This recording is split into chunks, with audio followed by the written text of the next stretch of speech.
लिया मत्स्य अवतार, बोले मुनियों से प्रभु शंखासुर को मार। नारद जी बोले, ऐसे कहकर विष्णु भगवान एक मछली रूप धारण करके विंध्याचल वासी कश्यप की अंजलि में अवतरित हुए। उस मछली पर दया करके मुनि ने उसको कमंडल में डाल लिया। जब वह उसमें समाई तब कुआं में डाला, उसमें न समाई तो कुआं में डाला, कुआं से तालाब में, तालाब से समुद्र में डाली गई। तब वह मत्स्य रूपधारी भगवान शंखासुर दैत्य को मारते हुए और उसे अपने हाथ में दबाकर बद्री वन को गए। वहां सब ऋषियों को बुलाकर भगवान बोले कि जल के भीतर वेद निमग्न हो गए हैं, तुम उन्हें ढूंढो और शीघ्रता पूर्वक जल में से निकालकर रहस्य समेत ले आओ। जब तक मैं सब देवताओं को समेत प्रयाग में निवास करूंगा। नारद जी बोले, उन तपोबली मुनियों ने तब बीज और यज्ञ मंत्रों सहित वेदों का उद्धार किया। उन ऋषियों में से जितना भाग जितने भी निकाला वह भाग उसी नाम से प्रसिद्ध हुआ।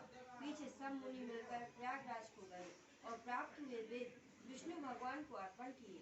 संपूर्ण वेदों को पाकर ब्रह्मा जी ने प्रसन्न हो देव और ऋषियों सहित अश्वमेध यज्ञ किया।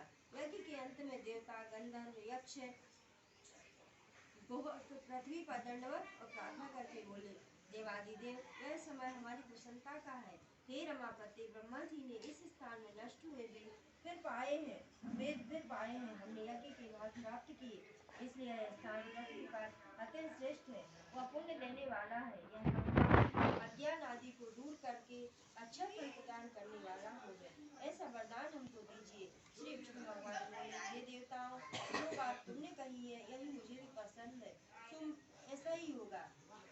यह ब्रह्मक्षेत्र नाम से सबको सुलभ होगा। सूर्यवंश राजा भागीरथ यहाँ गंगा जी को लाएंगे और इस जगह पर सूर्य की पुत्री यमुना जी से संगम होगा। ब्रह्मादि तुम सब देवता मेरे साथ निवास करो और यह तीर्थ प्रयागराज के नाम से प्रसिद्ध होगा। यहाँ किया हुआ दान, तप, व्रत, होम, पूजा आदि कर्म अनंत फलदायक और मेरे पास पहुँचने वाले होंगे। अन्य जन्मों के किए हुए पाप कर्म भी इस तीर्थ के दर्शन मात्र से ही नष्ट हो जाएंगे।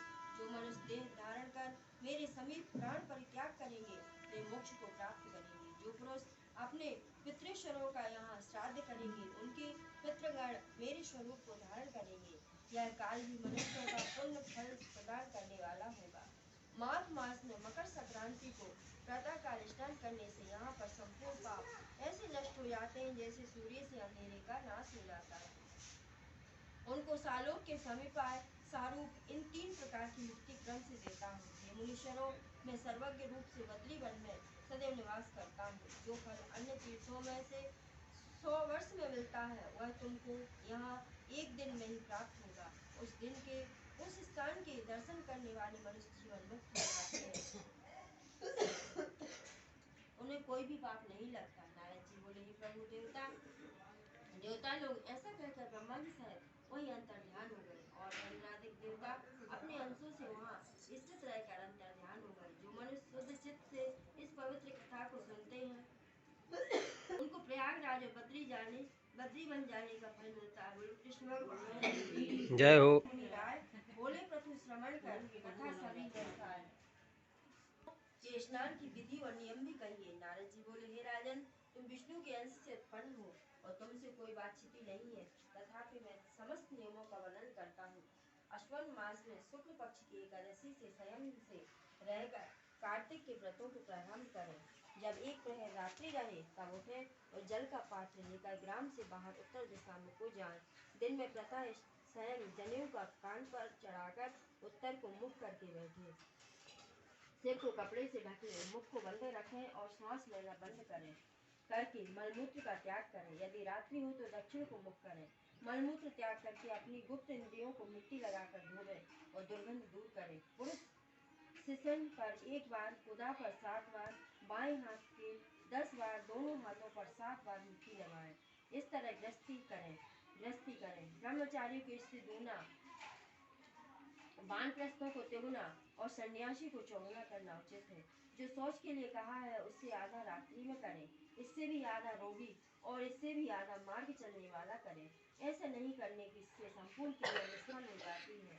जो व्यक्ति मुख शुद्ध नहीं करते उनको मंत्र फलदायक नहीं होते, इसलिए दातुन आदि करना उचित है। दातुन लगाते समय वृक्ष से कहें, हे वनस्पति, हमको आयु, फल, यश, तेज, संतान, दिव्य वेद पाठ की शक्ति और बुद्धि दे। ये कहकर नीम, बबूल, मोलसिरी, गूलर आदि दूध गंध युक्त वृक्ष की 12 अंगुल लंबी दातुन करें। श्राद्ध तिथि तथा व्रत के दिन ऐसा न करें। प्रतिपदा, अमावस्या, नवमी, षष्ठी तिथियों और रविवार तथा चंद्र सूर्य ग्रहण के दिन दातुन न करें। संभालू, पीपल, वट, अरंड और गंधहीन वृक्षों की दातुन न करें। नदी या कुआं पर स्नान करके स्वच्छ वस्त्र पहने, तदंतर विष्णु और शिव के मंदिर में प्रसन्नता और विधि पूर्वक पुष्प, गंध, तांबूल चढ़ाए जाए। यहाँ भगवान की पूजन षोडशोपचारों करके, स्तुति करके, नमस्कार करें और भजन गावें। देवालय में भजन कीर्तन करने वाले विष्णु स्वरूप होते हैं। जैसे सतयुग आदि में तप, यज्ञ, दान आदि भगवान की प्राप्ति कराते हैं, वैसे ही कलयुग में भक्ति पूर्वक भजन कीर्तन से प्रसन्न होते हैं। हे राजन, मैंने जब भगवान से पूछा कि आप कहाँ निवास करते हो, तब वह बोले, हे नारद, मैं वैकुंठ अथवा योगियों के हृदय में नहीं रहता हूँ। मेरा निवास भक्ति और कीर्तन है। गंध आदि से पूजन करने से मैं इतना प्रसन्न होता हूँ जितना कि मैं अपने पूजन से नहीं होता। जो मूढ़ नर पुराण कथा और मेरे भक्तों का गान सुनकर मेरी निंदा करते हैं, वे मेरे दोषी शत्रु हैं। सिरसा, धतूरा, कटेरी, मल्लिका, सेमर, आक, कनेर, फूल तथा अक्षत्रों से विष्णु की पूजा नहीं होती। और जय, कुंद, सिरस, चमेली, मालती, केतकी आदि से फूलों से शिव की पूजा नहीं होती। तुलसी पत्र से गणेश की, दूब से दुर्गा की, अगस्त के फूल से सूर्य की पूजा करना उचित नहीं है। यथा योग्य विधि से देवताओं की पूजा करके भगवान से क्षमा प्रार्थना करें कि हे सुरेश्वर, हे देव, मैंने मंत्रहीन, भक्तिहीन और क्रियाहीन पूजन किया है, अतः मैंने आपकी जो कुछ भी पूजा की है वह परिपूर्ण हो गई। फिर प्रदक्षिण करके दंडवत प्रणाम कर भगवान का कीर्तन और स्तुति उनकी प्रसन्नता के लिए करें। जो कार्तिक की रात्रि विधि पूर्वक विष्णु और शिव का पूजन करते हैं, वे अपने पूर्वजों सहित निष्पाप होकर वैकुंठ को जाते हैं। बोलो कृष्ण भगवान की जय हो। लक्ष्मी नारायण भगवान की जय हो। कार्तिकेय भगवान की जय हो।